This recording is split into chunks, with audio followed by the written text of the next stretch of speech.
یا سردی و گرمی و بالا و پایین و چپ و راست در کنار هم بودن نیست.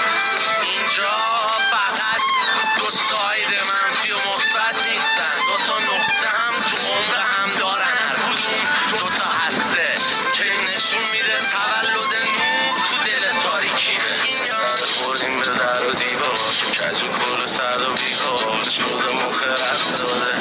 بگو میخوای منو چی کار، اگه نمیای که دست خالی